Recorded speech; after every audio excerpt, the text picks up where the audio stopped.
बनने से यहाँ पे झांकियाँ निकलनी बंद हो गई हैं। जागरण वगैरह करते हैं तो जब भी ये लोग ऑब्जेक्शन उठाते हैं। वो मस्जिद भी नहीं है, वो मकान है। वो नक्शा जो बनवाया है वो 2 नंबर से बनवाया है। कुछ लोग चाहते हैं, मकसद उनका सिर्फ एक है कि जब दंगा हो, फसाद हो, उससे फायदा हो। जबरदस्ती दंगा कराने के लिए, झगड़ा करने के लिए जबरदस्ती ये लोग काम करना चाहते हैं दूसरे लोग। पोस्टर तो राजनीति टॉपिक पे लगवाए गए। हिंदुओं को भगाने के लिए ही सब षड्यंत्र किया जाता है।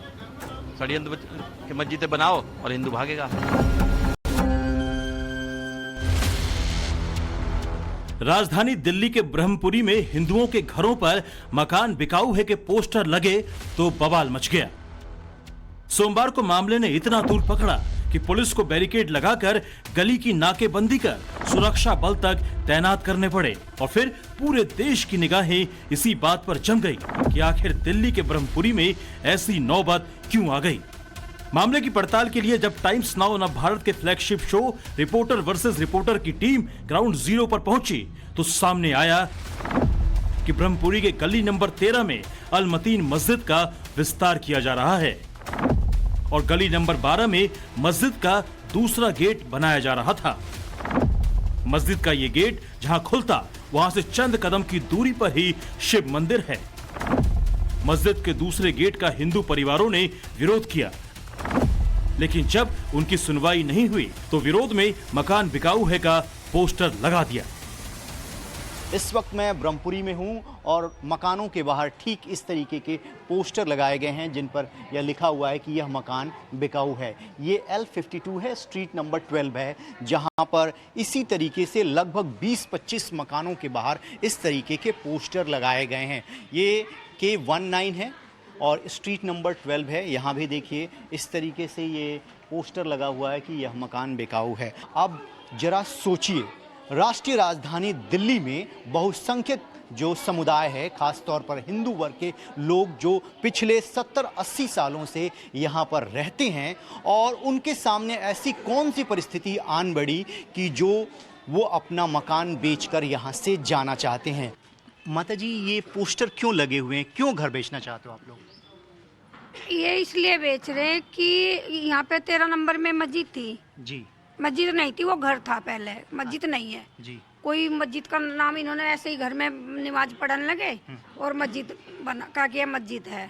और उसी की बराबर में 12 नंबर में मस्जिद ला रही खाली प्लॉट में, फिर कह रहे मस्जिद बनाएंगे यहाँ पे भी। अच्छा। इधर हमारा मंदिर है, इधर पूजा होएगी, इधर नमाज होएगी, लड़ाई तो होएगी फिर। तो इसलिए कह रहे कि होनी नहीं चाहिए। अच्छा, मस्जिद नहीं चाहिए यहाँ पे, मस्जिद नहीं बननी चाहिए। हाँ जी। ऐसे तो मस्जिद और ऐसे हमारा मंदिर है, आमने सामने। अगर मंदिर पे क्या कह रहे हैं, इसको मस्जिद बन गई तो हमारे मंदिर पे रोज नए लड़ाई झगड़ों के काम बनेंगे। ये इसलिए हम चाहते हैं मस्जिद नहीं बननी चाहिए। हमारी हनुमान जयंती भी निकलती थी 13 नंबर की, वो भी इन लोगों ने रुकवा दी है, वो भी नहीं निकलती। हमारा हनुमान मंदिर भी था 13 नंबर में, वो भी बंद करवा दिया है इन लोगों ने। मैंने न्यूज चैनल खोल के देखा तो किसी ने बताया मैं तो जाफराबाद से आया हूँ, मैं गोंडा से आया हूँ। भाई तुम यहाँ का कौन है? मस्जिद में यहाँ का कौन आ रहा है?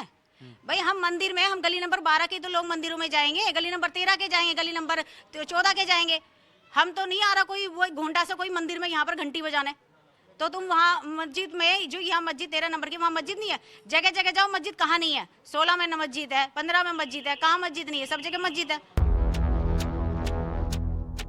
अब आपको विवाद समझाते हैं। ये जो मंदिर देख रहे हैं आप, ये लगभग 1984 में ये भगवान शंकर का मंदिर जो है ये स्थापित है। यहाँ के जो लोग हैं हिंदू धर्म के मानने वाले, वो यहाँ पर पूजा करते हैं। ये गली आप देख रहे हैं और यहाँ से ठीक 10 कदम की दूरी पर आप देखिए जो यहाँ पर बोर्ड लगा हुआ है कि इस प्लॉट का कार्य जो है एमसीडी की अनुमति से किया जा रहा है। जो हिंदू धर्म के जो लोग हैं वो ये कह रहे हैं कि इसको मस्जिद का एक्सटेंशन किया जा रहा है और उसका जो गेट है वो ठीक जहाँ मैं खड़ा हूँ, जहाँ ये मंदिर है, उसके सामने खोलने का प्रयास किया जा रहा है, जिस बात को लेकर विवाद हुआ है।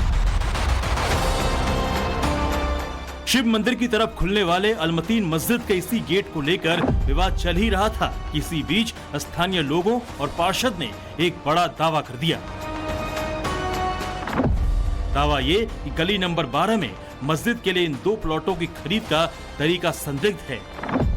दोनों प्लॉट करीब 40 लाख में खरीदे गए। दोनों प्लॉट की खरीद में पेमेंट का पैटर्न सेम था अलग अलग 3 बैंकों से पेमेंट किए गए। दूसरे प्लॉट को तो साप्ताहिक बाजार में चप्पल और जैकेट की रेहड़ी लगाने वालों ने खरीदा और 6 महीने बाद ही जमीन को मस्जिद बनाने के लिए दान में दे दिया। ये समीर अहमद, मोहम्मद अल्फाद और जहीन अहमद उर्फ गुड्डू। तो ये जो गुड्डू भाई हमारे, ये साप्ताहिक बाजार लगाते हैं, चप्पल बेचते हैं, सब चप्पल पे साप्ताहिक बाजार आती है। अब हमारा ये कहना है कि ये जो 40,70,000 रुपए सर्कल रेट के अनुसार जो अमाउंट आ रहा है, जो इन्होंने शो करा है, वैसे तो अमाउंट ज्यादा में बिकी है ये, पर सर्कल रेट के अनुसार ये ड्यूटी दी गई है। तो इनके पास ये जो अमाउंट है, ये कहाँ से आ रहा है, इतना अमाउंट कैसे आया? सबसे चौंकाने वाली बात जहीन अहमद उर्फ गुड्डू की है, जो साप्ताहिक बाजार में चप्पल की दुकान लगाता है। इसीलिए हिंदू परिवार सवाल उठा रहे हैं कि रेहड़ी लगाकर चप्पल बेचने वाला इतना पैसा कहां से लाया, जमीन को खरीदने और दान करने का पैसा कहां से आया। हिंदू परिवारों को शक है कि इसके पीछे विदेशी फंडिंग हो सकती है और इसके पीछे बड़ी साजिश की आशंका जता रहे हैं।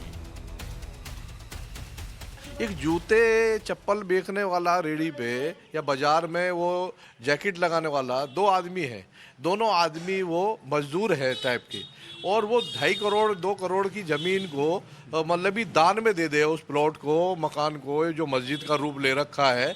तो ये एक चिंता का विषय है, इस पे भी जांच होनी चाहिए। सीबीआई, ये पैसा कहाँ से आ रहा है? तो आप लोगों को क्या जानकारी है, कहाँ से आ रहे होंगे पैसे? ये वक्फ बोर्ड या कोई ये पीछे से जो ताकतें हैं, जो पाकिस्तान से या कोई भी शरारती ताकत जो है बाहर की, विदेश की, ये लगी हुई है, चाहे बांग्लादेश की हो चाहे वो पाकिस्तान की। ये खुलासे ब्रह्मपुरी में रहने वाले हिंदुओं को डरा रहे हैं। हिंदू समुदाय मस्जिद निर्माण को एक मोडस ऑपरेंडी मानता है। उनका आरोप है कि मुस्लिम समुदाय ने ब्रह्मपुरी में पहले फ्लैट लिया, फिर फ्लैट को मस्जिद में कन्वर्ट किया। इसके बाद माहौल बदला और हिंदू पलायन को मजबूर हो रहे हैं। हर गली में एक मकान खरीद रहे हैं और पहले 8 नंबर में भी इन्होंने कोशिश करी थी मस्जिद बनाने की। वो तो हम हिंदू भाई इकट्ठे हुए तो मस्जिद नहीं बन पाई, वरना उसमें भी बना रहे थे। 15 नंबर में बन चुकी है ऑलरेडी, 16 नंबर में बन चुकी है, 17 में बन चुकी। इन्होंने हर गली में मस्जिद बना रखी है। 13 नंबर में भी इतने हिंदू रहते थे, सब लोग चले गए। जब से 13 नंबर में मंदिर बंद हुआ है, हमने मंदिर जाना छोड़ दिया। अब ये 12 नंबर में भी मस्जिद बनाने की कोशिश कर रहे हैं। हम चाहते हैं कि ये मस्जिद ना बने। हिंदू परिवारों के इन आरोपों के बाद सवाल उठ रहे हैं कि आखिर मस्जिद को बड़ा करने की जिद क्यों है? मस्जिद को और बड़ा करने की जिद साजिश का हिस्सा है या जरूरत है? इन सवालों के जवाब रिपोर्टर वर्सेस रिपोर्टर की टीम ने मुस्लिम समुदाय के लोगों से जानने की कोशिश की। ये जगह है गली नंबर 13, जिसमें ये मस्जिद बनी हुई है, और ये मस्जिद का गेट गली नंबर 13 में खुलता है। और अब जब कैमरा आगे की तरफ जाएगा तो आपको मिलेगी गली नंबर 12 की तस्वीर। वो सामने गली नंबर 12 है, और इसी के साथ ये मस्जिद जो है वो साथ साथ चल रही है। ये आप मस्जिद की दीवार को देखेंगे, ये आ जाएगी गली नंबर 12, और यहाँ पर अगर आप देखेंगे तो यही वो जगह है जिसे लेकर अब विवाद खड़ा हो गया है। विवाद क्या, ये भी समझाएंगे, और जो लोग इसका हिस्सा है उनसे भी, तमाम लोगों से बातचीत करके हम रिपोर्टर वर्सेस रिपोर्टर में आपको बताएंगे। एक चीज बताइए, क्या यहाँ की आबादी बढ़ गई इसलिए मस्जिद को आप बड़ा कर रहे थे, या फिर ये आपको प्लॉट मिल गया इसलिए बड़ा कर रहे थे, या क्या? जगह छोटी पड़ रही थी, जगह मस्जिद की छोटी है, आबादी है मुसलमानों की बड़ी। हाँ, बड़ी आबादी है मुसलमानों की, समझे, तो उसमें मस्जिद में आदमी आ ना पाते, इसलिए ये हाँ सहमति से खरीदा है उससे। यहाँ से जो लोग पढ़ लिख गए वो अपने स्टैंडर्ड इलाके में जाना चाहते हैं, तो उनको यहाँ की मकान की कीमत मिली, वो बेच के चले गए। किसी ने उनसे जबरदस्ती तो लिया नहीं। एमसीडी कह रही है कि इसका जो नक्शा है वो ही सही नहीं है, इसे बनने की अनुमति नहीं मिलेगी। जो भी है सर, कोर्ट में मसला चलेगा, जो भी मसला, इतना तो मुझे जानकारी नहीं, लेकिन मैं चाहता हूँ हमारे इलाके में स्वास्थ्य, कोई झगड़ा, कोई आपसी झगड़ा, मन मुटाव दो पक्षों में ना हो, बस बिल्कुल ये ना हो। फिलहाल एमसीडी ने मस्जिद के एक्सटेंशन की परमिशन रद्द कर दी है, वहीं गली नंबर 12 में इसका गेट भी नहीं खुलेगा। कंप्लेन की गई एमसीडी में, यहाँ पर दिल्ली पुलिस के जो सीनियर ऑफिसर्स हैं वो डिप्लॉय किए गए, और उसके बाद एमसीडी ने ये भरोसा दिया है कि ये गेट नंबर यानी गली नंबर 12 में मस्जिद का दरवाजा पुलकित अब नहीं खोला जाएगा। एक चीज़ और है, सबसे पहले क्या चीज़ बनी, अगर आप मंदिर के ऊपर जाएंगे तो 1984 में ये मंदिर बना दिया गया, यानी कि इस मंदिर की जगह, इस मंदिर में भगवान शिव की मूर्ति 1984 से रखी हुई है।